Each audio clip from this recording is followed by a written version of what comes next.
फिर दिन हुआ पुरानी रात का, करे सौ शुक्र हम खुदा की जात का, खुदा की जात का, नया फिर दिन हुआ। आज की आयत, उस नेमत से गाफिल ना रह जो तुझे हासिल है। पहला तीमुथियुस 4:14 आयत। अजीज़ों, आज बच्चों की एक नज़म पहाड़ और गुलहरी पढ़ते मेरी निगाह इन अल्फाज पर रुक गई। इस नज़म के शायर अल्लामा इकबाल ने लिखा, नहीं निकम्मी चीज़ कोई ज़माने में, कोई बुरा नहीं कुदरत के कारखाने में। बिलाशुबा कारखाना कुदरत में कोई भी तख्लीक की चीज़ ना निकम्मी है और ना ही बुरी। हर चीज़ किसी न किसी मकसद के लिए ही बनाई गई। फिर ज़रा सोचें, बनी नौ इंसान बिना मकसद के कैसे पैदा हो सकता है। अफसोस का मकाम तो ये है कि हम इंसानों को ही दुनिया में आने के मकसद का इल्म ही नहीं। शायद खाना पीना, शादी ब्याह, औलाद, परवरिश, तालीम और फिर ज़रूरियात ज़िंदगी की तकमील की जद्दोजहद के सिवा कुछ नहीं। पर जनाब, सिर्फ यही नहीं, बात बहुत आगे की है। याद रहे, हम इस दुनिया में मुसाफिर हैं और जिसने हमें इस सफ़र पर भेजा है वो तो हमसे हमारे सफ़रनामे का हाल अहवाल तो पूछेगा। इसलिए होशियार, खबरदार, हमारी रिपोर्ट अच्छी होनी चाहिए ताकि हमारा खुदावंद हमसे खुश हो। अजीज़ों, इस सारे अमल को अच्छे से समझाने के लिए यीशु ने अपनी ज़मीनी ज़िंदगी में एक खूबसूरत तमसील सुनाई। अपने आसपास बैठे लोगों से कहा, एक आदमी ने परदेस जाते वक्त अपना माल नौकरों के सुपुर्द किया। हर एक को उसकी लियाकत के मुताबिक तोड़े दिए। एक को 5, दूसरे को 2 और तीसरे को 1। फिर मालिक के जाते ही सब अपने काम में मसरूफ़ हो गए। यकीनन हर एक की कोशिश यही होगी कि उसका मालिक उसके काम से खुश हो। एक दिन अचानक उनका मालिक परदेस से वापस आया। जब हिसाब किताब का सिलसिला शुरू हुआ तो पहला नौकर खुशी से हाजिर हुआ और कहा, मालिक, तूने मुझे 5 तोड़े दिए थे, देख मैंने 5 और कमा लिए।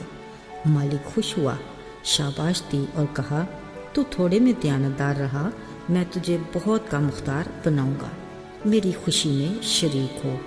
अब दूसरा नौकर भी, जिसको 2 तोड़े मिले थे, 2 और लेकर खुशी से हाजिर हुआ। मालिक इससे भी खुश हुआ, शाबाश दी और बहुत सी चीज़ों का मुख्तार बनाने का वादा किया और कहा, मेरी खुशी में शरीक हो। अजीज़ों, अब बारी थी तीसरे नौकर की।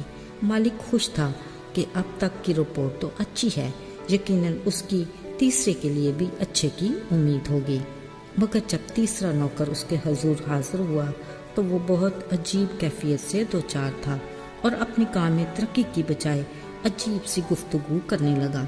कहा, आए मालिक, मैं जानता था कि तू सख्त आदमी है, जहाँ नहीं बोया वहाँ से काटता और जहाँ नहीं बखेरा वहाँ से जमा करता है। देख, मैंने तो तेरा दिया हुआ तोड़ा डर के मारे ज़मीन में दबा दिया था। जो तेरा है वो हाजिर है। इस गुफ्तगू से ही हम बखूबी अंदाज़ा लगा लेते हैं कि उसका क्या हाल हुआ होगा। उसका 1 तोड़ा लेकर 10 तोड़े वाले को दे दिया गया। मालिक ने उससे कहा, ऐ शरीर और सुस्त नौकर, तुझे चाहिए था कि मेरा रुपया साहूकारों को देता और वापसी पर मुझे सूद समेत अदा करता, मगर तूने ऐसा नहीं किया। अफसोस, वो अपने मालिक को खुश करने में नाकाम रहा।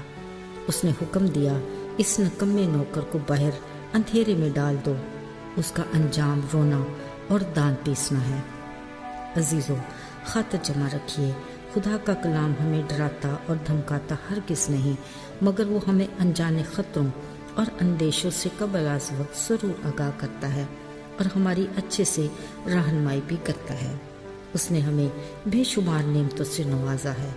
वो चाहता है कि हम उसकी दी हुई इन सलाहियतों को बरूए कार ला कर ना सिर्फ अपने लिए बल्कि अपने घराने, दोस्त अहबाब, कलीसिया और बहुत से लोगों के लिए बरकत, खुशी और तरक्की का बायस हों।